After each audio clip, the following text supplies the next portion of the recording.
Hi, I'm Jasmine, and this is my presentation about red tide and flesh-eating bacteria.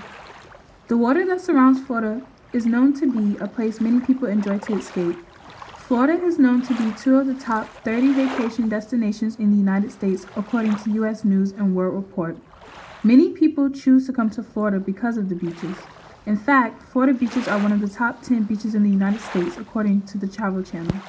The bodies of water that surround Florida are not always a safe place to escape. The beaches should not be trusted all the time due to the red tide and flesh-eating bacteria. Red tide, also known as harmful algae blooms, are the sudden proliferation of one or more species of microscopic plants which live in the ocean and produce neurotoxins that can cause negative and sometimes fatal effects in fish, birds, marine mammals, and even humans. Red tide began taking effect on Florida beaches in 2018. Living in Florida, beaches are a place where many people love to spend their time. There are people all around the world that enjoy coming to see our beautiful beaches. Visiting the beach could cause types of respiratory and neurological disorders, making a trip to the beach not so fun. A well-liked food is not always safe to eat by people. Most people who become ill from exposure to the toxins and harmful algae do so by eating contaminated seafood. Most symptoms include diarrhea, vomiting, dizziness, and headaches. Most people recover in a few days, while some illnesses linked to harmful algae blooms and it can be fatal. Most shellfish are known to be filter eaters, meaning they filter seawater to collect their food. As they collect their food, they may consume toxic planktons and accumulate toxins in their flesh. Shellfish and its predators are no longer able to be consumed by humans. Not only humans, fish, birds, and other animals are also affected due to their main diet being shellfish or its predators. Shellfish are not affected by the toxins. However, harmful algae blooms and subsequent shellfish contamination can cause massive fish kills. Marine mammals and birds are still at risk once the fish die because they will still consume the dead fish.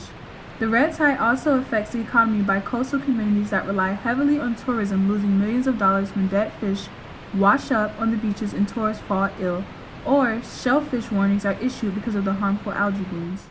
Red tide are not only harming humans and mammals, flesh-eating bacteria is taking effect on animals and humans as well.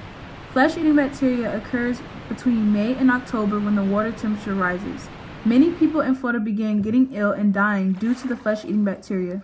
According to the CDS, flesh-eating bacteria stops blood circulation and cause tissue to die and skin to decay. There have been many cases of people getting ill and dying from the flesh-eating bacteria.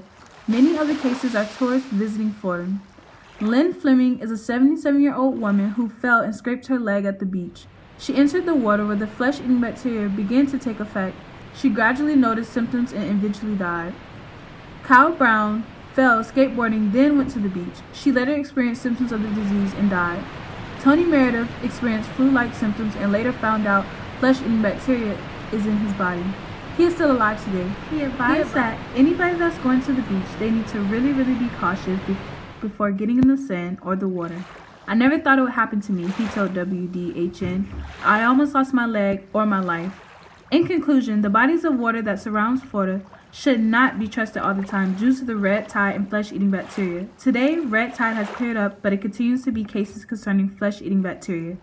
Scientists at Moult Marine Laboratory in Sarasota are working on a new weapon that they call an ozone treatment system. The device processes 300 gallons of water per minute. It breaks down toxin-infested water, injects it with ozone, and then pumps out clean water. This is a solution for red tide that is currently being tested. Thank you.